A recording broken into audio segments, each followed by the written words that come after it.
if you wanted to understand what's going on with the war from Ukrainian perspective, then you're in the right place.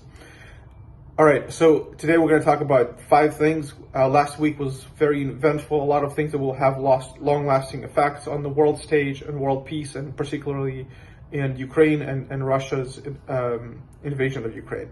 So number 1, we're talking about Lithuania blocking the transportation to and from Kaliningrad, because Kaliningrad is sort of like Alaska of Russia. It's detached from the country itself, and it's sort of in the north of Europe.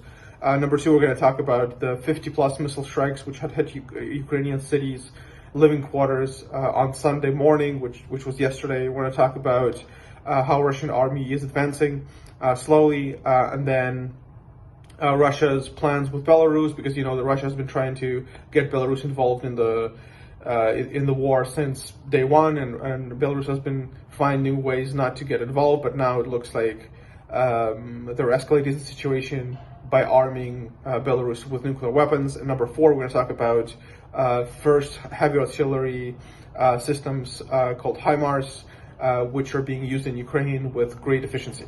Okay, number 1. So what had happened was back in March, in the first weeks of war, the EU had, as part of the sanctions, had said that on June 21st or 20th, we are going to impose a transportation ban of railway and roads to Kaliningrad through any European roads, which is all roads. So, which means that Kaliningrad is a former Königsberg, which was through wars and annexation and stuff like that, is a Russian enclave in Europe, and it's detached from Russia, so you can go there by land or by rail, only through Lithuania, or by sea. So unbeknownst to anyone, everybody sort of forgot about that this was happening. But on the night of the blockade,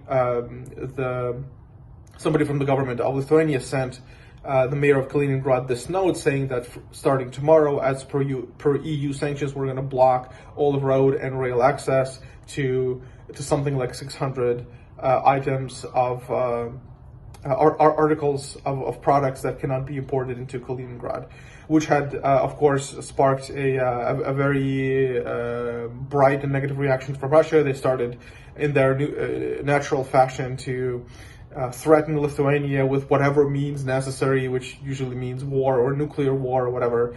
And in typical barbaric Russian fashion, they said, well, you have 24 hours to decide and stuff like that.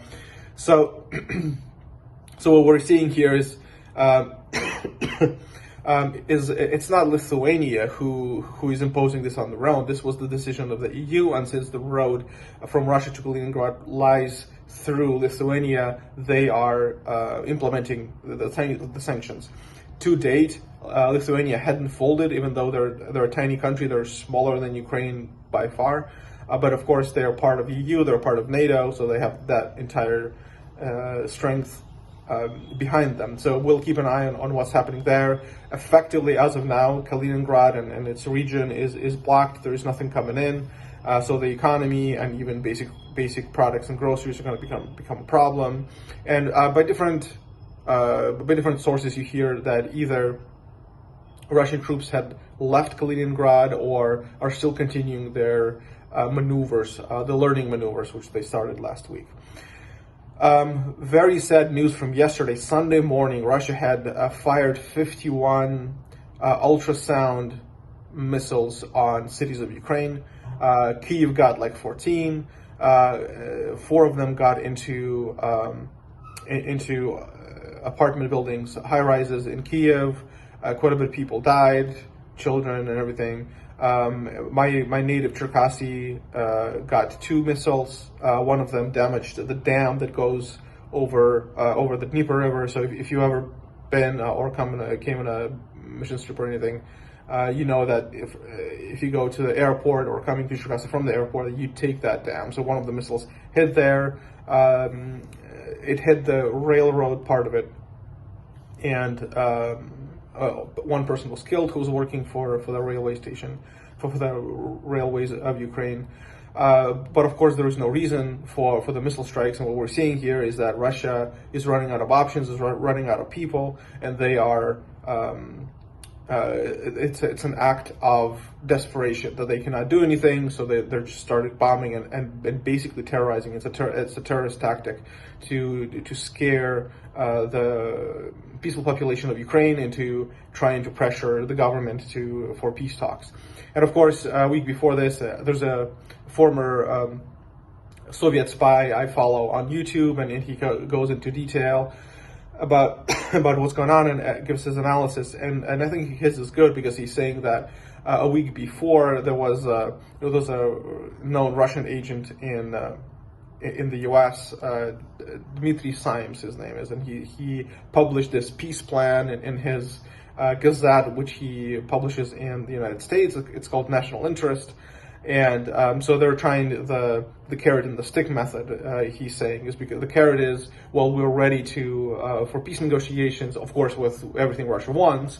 That's the only negotiations they're ready to do, which is the carrot. And then the stick are the missile attacks at peaceful citizens, which is to say, if you don't accept our peace deal or peace negotiations, we're gonna bomb your cities, which they have been doing anyway, but only several bigger cities. But now every major city got several missiles, unfortunately.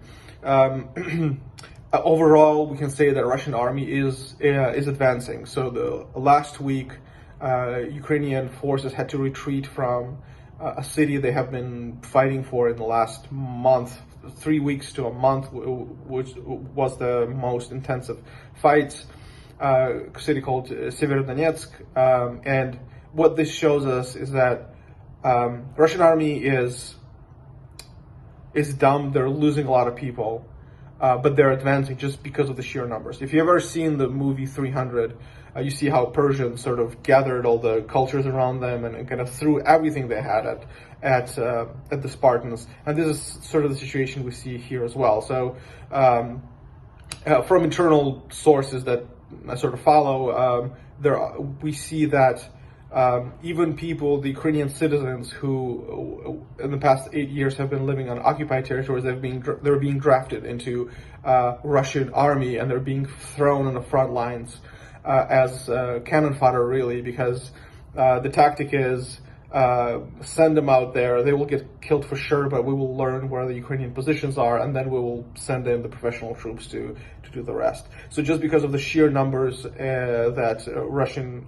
army has in terms of troops and the machinery, they're able to advance slowly, which is why we're very keen on getting the heavy artillery under the Lend-Lease program, which starts in October, but also the additional help that has been approved by EU and the United States, because it will help us stop the advance and take so many losses. The reason Ukrainian forces had left Severodonetsk is not because we had to, but because we had to conserve the people, because the Ukrainian army, of course, wants to reserve people more than cities, and by now Severodonetsk is in rubbles anyway.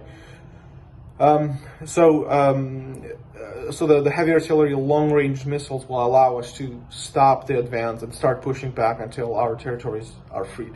And connected to that, which is the last news for this video, is that Ukrainian forces have finally been sufficiently trained to use 4 of the HIMARS systems, and HIMARS systems are the multiple, let me look up the Wikipedia, light multiple rocket launcher, which means that they fire several rockets at a time, several missiles at a time, and they're super precise, so they're able to hit where Russian artillery is kind of sloppy. It goes 200 meters back and forth. And it's very imprecise. So those have been really effective. There's actually a couple of videos on YouTube if you want to check it out, how HIMARS work and how they're able to hit the precise vehicles that they're trying to get, or precise buildings. In this particular video I saw they hit a fuel tanker because supply lines is the lifeblood of war and any kind of military advance. So Ukrainian army is targeting those strategic vehicles which provide supply lines.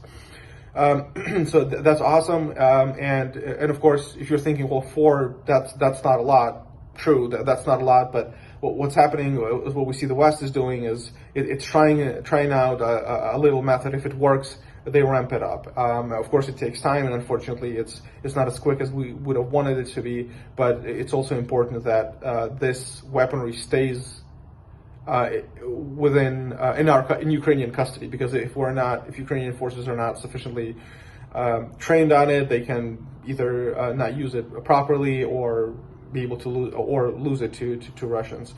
But it's very encouraging to see that what we had hoped for, which is their long-range artillery, it does its magic. It does what we want it to do.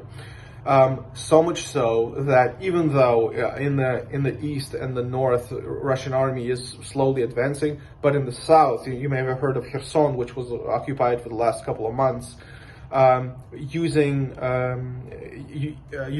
artillery like the M777 long-range missiles and HIMARS, were able to come up close to Kherson, and it's so close that the army is saying you could see it in the binocular. So even though we're not ready to make the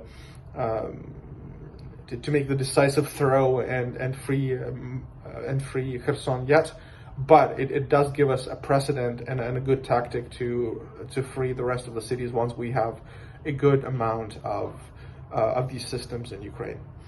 And as you know, I always say this is not about Ukraine. The Russian war is the war on the West, on the West's culture, on its military. That's why it's important that everybody unites around this. And we have seen this, even though it looks like 2 weeks ago when the 3 leaders of Europe, Macron from France, Mario Draghi from Premier of Italy, and Olaf Scholz from Germany, even though it looks like they came to try to negotiate peace and well, maybe we can make a deal with Putin, after they had been to Bucha, after they had seen all the atrocities that Russian forces had committed, they said there's no talking to them, but it has to be a military victory. So it's heartening to see that not only the Western society but also the Western leadership is seeing that this is not a war between civilized cultures. It's a war between barbarism and civility. So this is what it is, and with the help of the West, we're going to definitely win this war, and then it's going to be a long but very optimistic period of rebuilding Ukraine, because we will rebuild it better than it had been. We will build back better, if you will. All right, friends, this is it. Thank you for commenting and sharing my stuff, and thank you for keeping Ukraine in your mind, in your prayers, and within your attention. It helps us a lot. I know it can be tiring. It's been 4 months of this fucking war. Nobody wants to think about it. I don't want to think about it, but unfortunately, we have to deal with reality. And I thank you for your grace in handling the situation and supporting Ukrainian people. Bye.